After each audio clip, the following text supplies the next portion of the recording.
India की number 1 choice Bharat matrimony. और बड़ी खबर आपको बता दें, पीएम मोदी आज करेंगे सेवा तीर्थ का उद्घाटन। जहां सेवा तीर्थ होगा पीएमओ का नया पता, और कर्तव्य भवन 1 और 2 का भी उद्घाटन पीएम करेंगे। सेवा तीर्थ को लेकर कहा जा रहा है कि भारत की प्रशासनिक शासन संरचना में एक मील का पत्थर है। साथ ही आधुनिक, सुलभ और नागरिक केंद्रित शासन व्यवस्था के निर्माण के प्रति प्रधानमंत्री की प्रतिबद्धता को दर्शाता है।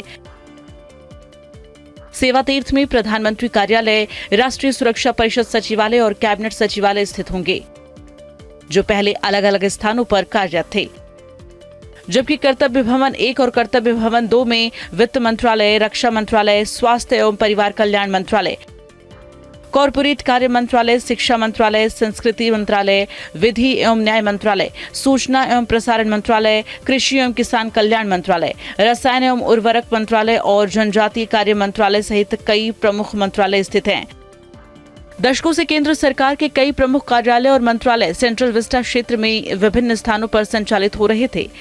सेवा तीर्थ में शिफ्ट होने से पहले साउथ ब्लॉक में पीएम मोदी अंतिम कैबिनेट बैठक की अध्यक्षता करेंगे, जो ब्रिटिश काल के सचिवालय भवन में आखिरी बैठक होगी। 1900 के दशक की शुरुआत में ब्रिटिश आर्किटेक्टर हर्बर्ट बेकर के डिजाइन किए गए इस परिसर में कैबिनेट की ये अंतिम बैठक होगी। शुक्रवार को शाम 4 बजे कैबिनेट की बैठक के बाद प्रधानमंत्री कार्यालय को सेवा तीर्थ में स्थानांतरित किया जाएगा। ये कदम एक युग के अंत का प्रतीक होगा, क्योंकि सभी सरकारी विभाग 1921 से सत्ता का केंद्र रहे नॉर्थ और साउथ ब्लॉक को खाली कर देंगे।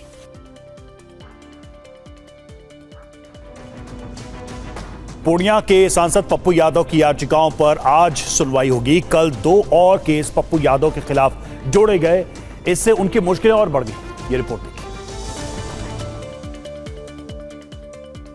पूर्णिया के सांसद पप्पू यादव को राहत मिलेगी या नहीं, आज की सुनवाई पर टिकी है। गुरुवार को सुनवाई के दौरान अदालत में बम की खबर मिली, जिसके बाद सुनवाई टल गई थी। हालांकि खबर अफवाह निकली। इस बीच पप्पू यादव की मुश्किलें और बढ़ गई हैं।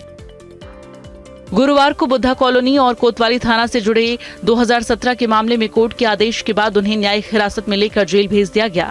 उनके खिलाफ 2 नए मामले भी दर्ज किए गए हैं।